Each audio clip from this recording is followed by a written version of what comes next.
It's not as simple as it seems when looking at the latest 5.2 characters, and this is the best time to understand the whole situation about Chasca, Ororon, and the featured banners. Okay, so first of all, when it comes to Chasca, there's a couple of things that we need to talk about since she's such a unique unit and there are some good and weird things about that, mainly the fact she's kinda random. Now, keep in mind, I did not gain early access to 5.2 characters like I usually would, so in this video, I'll be using other creators' videos and the official livestream footage to talk about the new units, while my own videos, which will fully showcase Chasca and Ororon, will be live a day or two later after the 5.2 update. Alright, back to Chasca's randomness. What do I mean by that? Well, you see, when she uses her skill, she will start riding her big ol' gun, and then she can either unleash normal attacks or charge it up to shoot 6 bullets at a time. Now, the normal attacks, I don't think they really matter in terms of dealing good damage, and it's the big charge attack with 6 bullets we want to take a look at. Basically, from what I understand, the first 2 bullets will always be Animo, while the 3rd bullet has a chance to become one of the elements your team is consisted of, and then the final 4th, 5th, and 6th bullet will be based on your team's elemental composition. Specifically, if they are from Pyro, Electro, Cryo, or Hydro elements,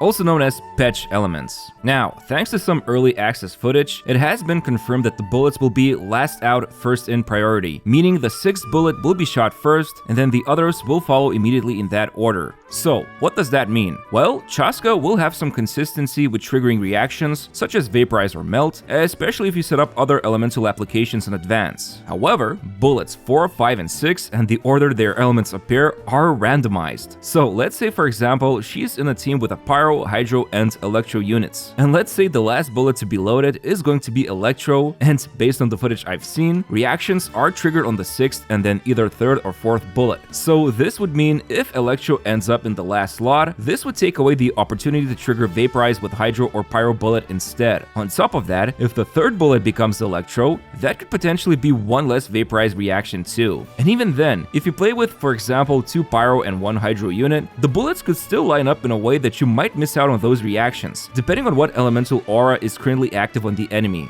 Long story short, her reactions are going to be random and not super consistent like we're used to with other damage dealers. So there is going to be some luck aspect to her. Now, is that bad? I don't know without properly testing this myself, but I don't see this as a huge issue, to be honest, because she can deliver up to 4 charge shots with those 6 bullets, so you would have to be super unlucky if your aim with the team is to deliver vapes or melts. And also, because all of the transformative reactions are receiving a boost after the 5.2 update goes live, it might be fine for her to mix up the bullet reactions. Either way, I feel like she's going to be super solid at the very least, and the gambling aspect of her bullets might even be entertaining, to be honest. However, there is one restrictive thing about her. Because of the way this bullet loading mechanic works, it's been confirmed when using teammates from Geo, Dendro, or Animo, she does not load up a Patch bullet, and instead it becomes Animo. So this means Chasca really wants to play in teams that are from Patch elements, since those elemental bullets from gameplay showcases I've seen deal way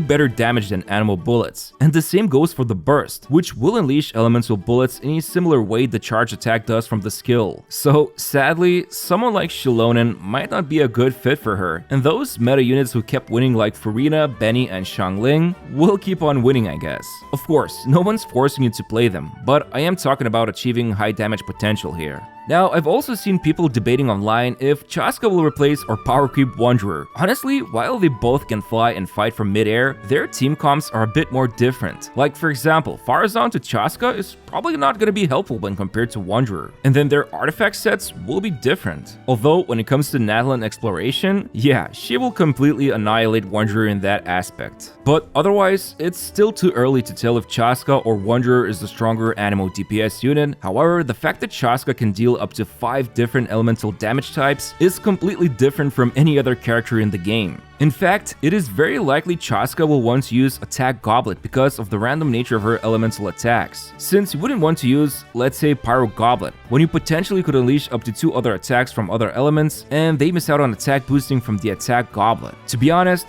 boosting her elemental damage is going to be tricky because not that many characters can do it, and obviously, the most clear choice would be Furina. But what if you don't have her? Or what if you want more elemental damage boosting? Well, this is where we have to talk about Ororon.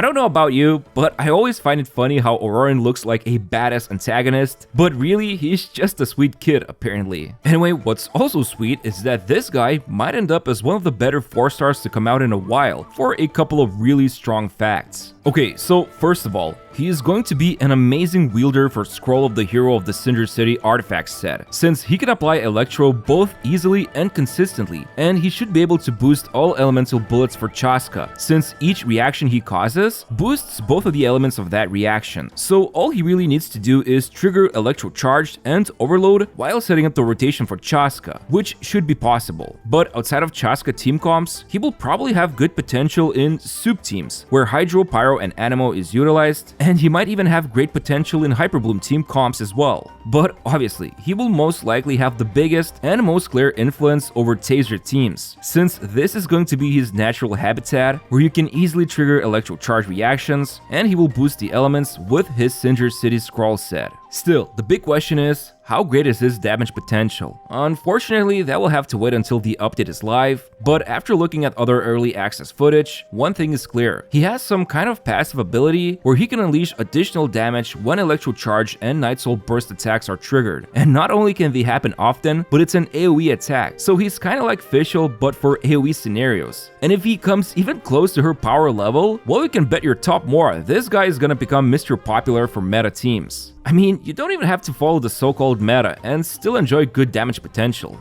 But yeah, hopefully this guy doesn't become like Kachina, who is more or less just a walking Cinder City scroll set in combat. And as much as I think she's precious, and I love her Beyblade traversal, let's hope Oren gets to deal some decent damage on top of his artifact set boosting. Worst case scenario, at least his burst can taunt enemies, which is pretty funny.